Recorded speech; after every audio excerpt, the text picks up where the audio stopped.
We have some big news to go over today as the Pittsburgh Steelers have made multiple moves, including a very sneaky signing that has big implications as we approach the big game on Sunday. But not only that, we have some huge updates surrounding TJ Watt, Nick Herbig, and more, folks. Things have taken a perfect turn for this team. I'm going to break down the moves, the transactions, and of course the injury updates all in this episode, folks. But before we get into it all, Merry Christmas, everybody. If you celebrate, it is of course Christmas Eve. We do have some good news, a bit of a Christmas gift from the Steelers. But folks, thank you guys for your support all year long. It's been absolutely fantastic. You guys have been absolute beasts with the support. You guys are fantastic. You mean the world to me, folks. Let's dive right into it. We have a lot to go over today. And let's start with the transactions that they've made this afternoon into, of course, some injury updates for TJ Watt. And let's start with this. So we have signed wide receiver Brandon Johnson to the practice squad and released defensive tackle Kyler Bow from the practice squad. Now, I covered it on the video that they were going to sign a wide receiver in lieu of course, DK Metcalf being out for the rest of the year. Now, we know heading into the game on Sunday, their wide receiver room, especially with the injury to Calvin Austin last week, it is thin. Now, I thought they'd maybe take a flyer on a guy like Allen Lazard. They're going with Brandon Johnson. If you're unfamiliar, he actually is he's going to fill the role of what they need to do pretty good if he gets elevated. Now, you can see here, he spent time in the Steelers practice squad back in 2024, and he was elevated for week 7 against the Jets and week 8 against the Giants back in 2024. And he was with the Steelers throughout the offseason into training camps. This is a guy that we're familiar with. Of course, he played with the Broncos. He was an undrafted free agent, played 23 games total, starting 3 of them,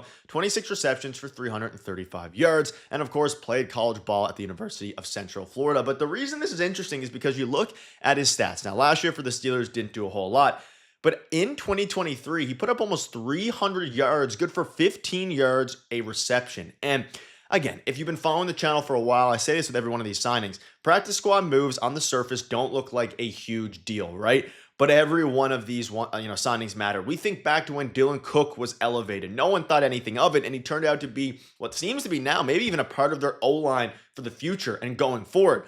I'm not saying Brandon Johnson's going to change the game for the Steelers. He's 26 years old, now probably 27. But he has NFL experience and was actually really good back in 2023 in his role. Started 2 games, got a few balls.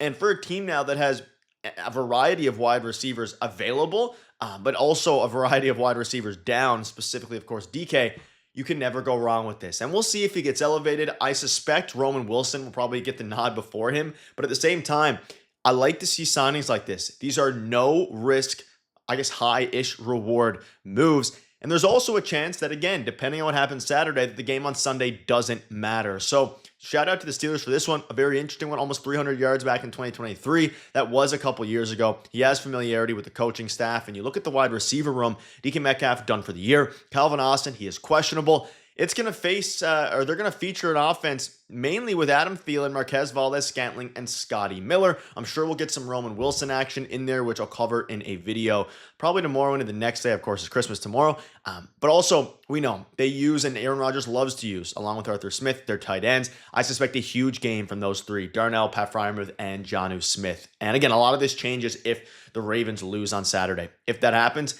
they might even elevate Brandon Johnson, go with Brandon Johnson.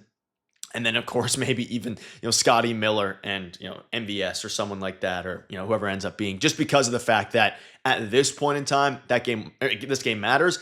It could not in the future. But let me know down below what your thoughts are. Do you like the move? Again, nothing crazy, but also he averaged 22 yards a game sneakily back in 2023. Big deep ball threat, it seems. So let me know down below what your thoughts are. 4 touchdowns as well. But as we look ahead to the game on Sunday, and I'll have a full video covering more injury updates as they drop and things like that. It's going to be a pretty busy next few days, even though it is Christmas. The NFL never sleeps. But from Alan Saunders, just what every Steelers fan wanted for Christmas, outside linebackers TJ Watt and Nick Herbig are back at practice. And folks, I cannot understate how important this is for the game, because you're going up against the Browns. And yes, the Browns are not a very good team. They have a fantastic defense, or at least a couple fantastic defensive players, a couple of the best in the NFL.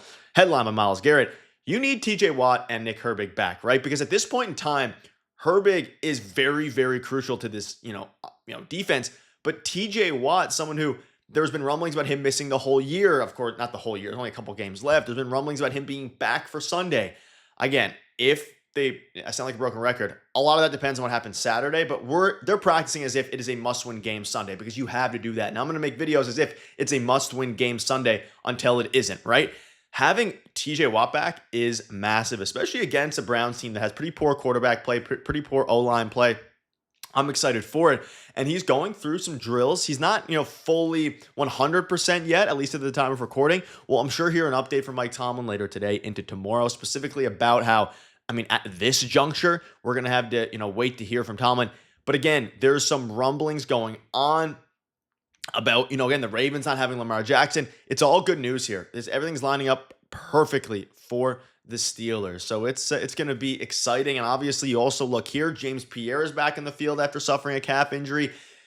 It is all good news, folks. I can't understate how excited I am for, of course, Saturday and Sunday, because this was from yesterday. And I want to kind of go back a little bit, just give you guys some context as we wait. Mike Tomlin said yesterday that it's a fair estimation that TJ Watt has recovered from his procedure, but is working back into football shape, and he doesn't know if Watt will return this week. But he says he likely thinks Watt will talk soon, or says he thinks it's likely, Watt will talk soon.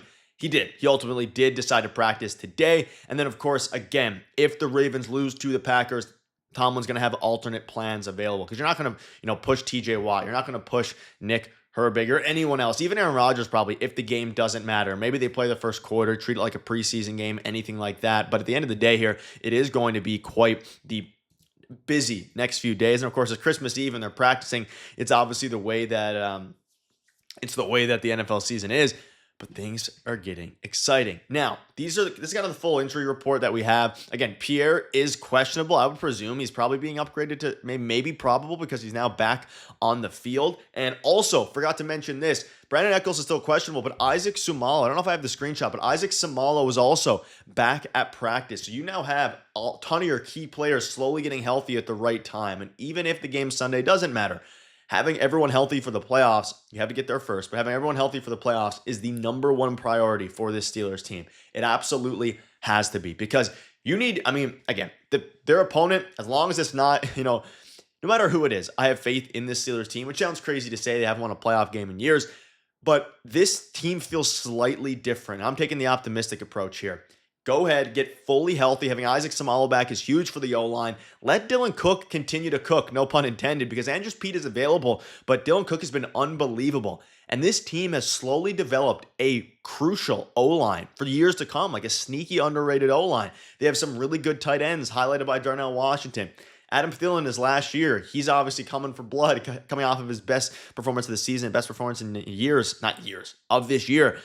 It's exciting. Let me know down below what your thoughts are. At the end of the day, folks, Watt's back in the field. Herbig's back in the field. Pierre's back in the field. Isaac Seumalo's back in the field. And they made a sneaky signing. Thank you guys for watching. You guys are absolute beasts. Merry Christmas.